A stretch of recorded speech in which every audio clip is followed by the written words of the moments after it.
With the speed jobs seem to arrive at printers today, there are always chances something will go wrong.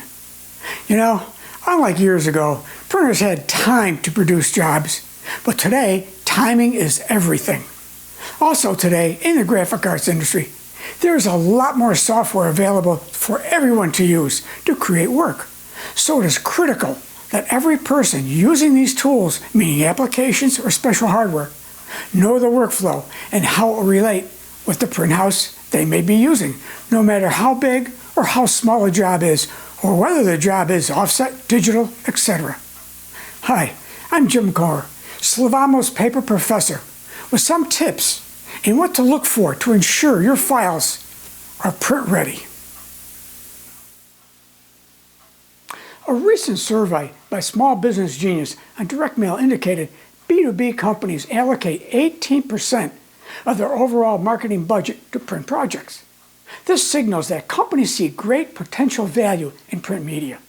But it also means marketers can ill afford costly setbacks or mistakes in the design or print process. One of the biggest time and cost-saving measures is to ensure your design files are press ready before they go to print, to help avoid reprinting costs or delays in the pre-press process, which delays in delivering a final product. Okay, well now you got to ask yourself, why does it still make sense to go with print in 2022? I mean, with all the digital technology we have. Well, choosing something like email over print means marketers will be missing out on capturing key demographics that place a great importance on print. More than 60% of millennials say they pay more attention to direct mail pieces compared with email, and 73% of consumers prefer to be engaged by brands via direct mail, in part due to the high volume of emails they receive today. High-quality print pieces are an important tool for marketeers, and taking the extra time to ensure your files are press ready will go a long way towards putting the best possible product in the hands of your customers, while also saving time and money. One good tip today is about software. Unlike years ago, there are a lot of different software packages available for page layout, image manipulation, etc. You know, at one time, Photoshop was about the only software available for image manipulation. But today, there are several competitors. Besides Photoshop, now you have Affinity Photo, Pixelmator, GIMP, for example, as a few of the competitors to Photoshop. While Adobe InDesign is standard today for page layout, there are other great alternatives, such as Affinity Publisher, as well as standard Quark Express. And for Adobe Illustrator, competitors such as Affinity Designer or Vectornator. So creatives have far more choices today. However, I would recommend staying away from non-standard software.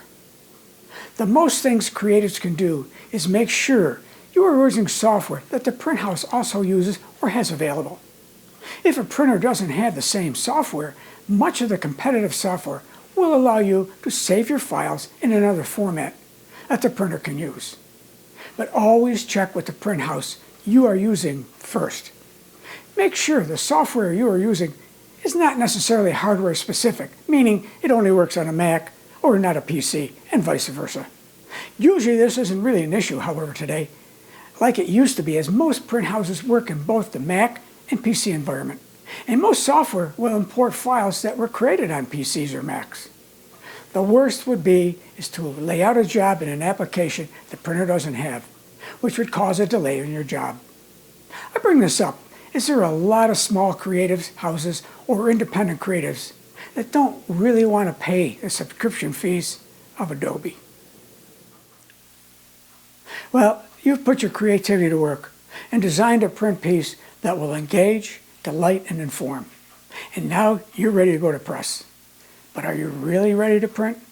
Well, here's a few important considerations to help ensure a streamlined print process and high-quality product.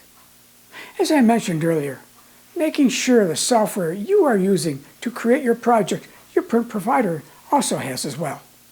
But the good news is today is that so many creatives turn in high-quality PDF files of their projects to their print provider, which can make it a lot easier. If there is an issue with the PDF, that using can be corrected easily by the creative, and then a new PDF is supplied to the printer. The days of turning in large folders of fonts, images, files, etc. has changed. However, not totally. The best thing you can do is always talk to your print provider first, especially if this is the first time using them, and visit them to fully understand their workflow and what they like from you. This will ensure your job is out on time and at the quality level you expected.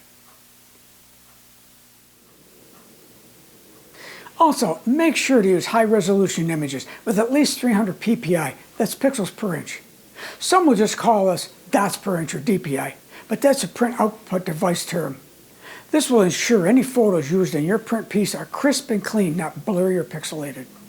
It's also important to keep in mind the size and scale of your print project, as the appropriate DPI can vary when designing a postcard compared to a poster. It's also important to remember that images for the web, they run around 72 ppi. So images pulled from websites are going to take some editing for print use, to say the least. By the way, let me quickly explain the term ppi or pixels per inch. ppi is a screen term meaning how many pixels in an inch, where DPI or dots per inch is a print output device term meaning how many dots are printed in an inch. The more the pixels, the finer the image, or the better the resolution, and the more realistic it looks. Okay, with all that, the other important thing with images is converting color spaces. Okay, so you're working on an image in your photo editing program in an RGB or red, green, and blue color space. Now you are done. However, your image is going to be printed in a CMYK or black, cyan, magenta, and yellow color space. The two are totally different. You have two choices. One, let the printer know the images are in RGB format and let them convert. But the best choice is for you is to make a duplicate image. Set it beside the first image, which is the RGB image. Then convert the duplicate to CMYK. Now you will see the subtle changes from the conversion, and you will be able to adjust that CMYK image to match your RGB image. That CMYK image is now ready for printing. The good news is most RIP software can do the conversion. However, it may not totally convert 100% accurate to your liking. The worst case also is to have an RGB image in a page layout program along with the CMYK images. Pre-flighting, which you should always do, will usually take care of that, as it will let you know. Know that almost all high-end printing devices from offset to digital print in a CMYK format. In projects that are intended to run to the very edge of the paper, it's important to include a bleed allowance so the images don't get cut off during printing or cutting. You know, the best practice for the size of the bleed is 1/8 of an inch. With a standard 4x6 postcard, for example, you would want to design the piece to a 4¼ by 6¼ to account for the bleed.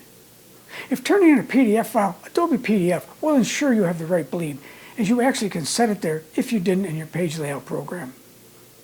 Now, if you are using variable data printing technology, the key to adding a personal touch to your project, but it's only as effective insofar as it's implemented correctly. Therefore, it's important to clearly mark your variable data field in such a way that the printer can use the personalized data. The most and simplest way is to identify a variable field is to use a caret marker as a placeholder, such as displayed on the screen next to me. But you know, the best, check with your print provider so you are both in sync. One bonus tip.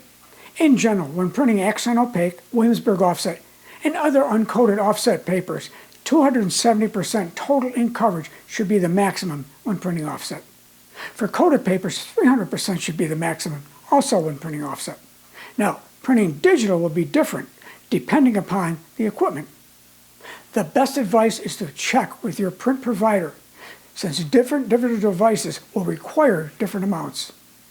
Also, keep in mind, for marketing materials, from brochures to postcards, Sylvamo and I both suggest using accent opaque for the best looking piece.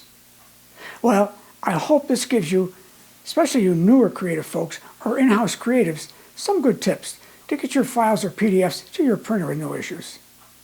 You know, I've only really touched briefly on each tip, So my final advice is to always check with the printer you are using for their requirements. I did a more detailed paper professor on the same subject covering 10 tips to get your files to the printer and to press with no issues. If you search the Paper Professor channel, you will find that video. Well, pre-press has really changed from the days I sat linotype as a young RIT printing student. And now I've really aged myself, that's for sure. Well, with that, I'm Jim Kohler, a paper professor for Sylvamo Papers. And don't forget, if you haven't already, subscribe and click on the bell so you get notified of all the latest Paper Professor episodes. Well, with that, I sure hope to see you in the next episode.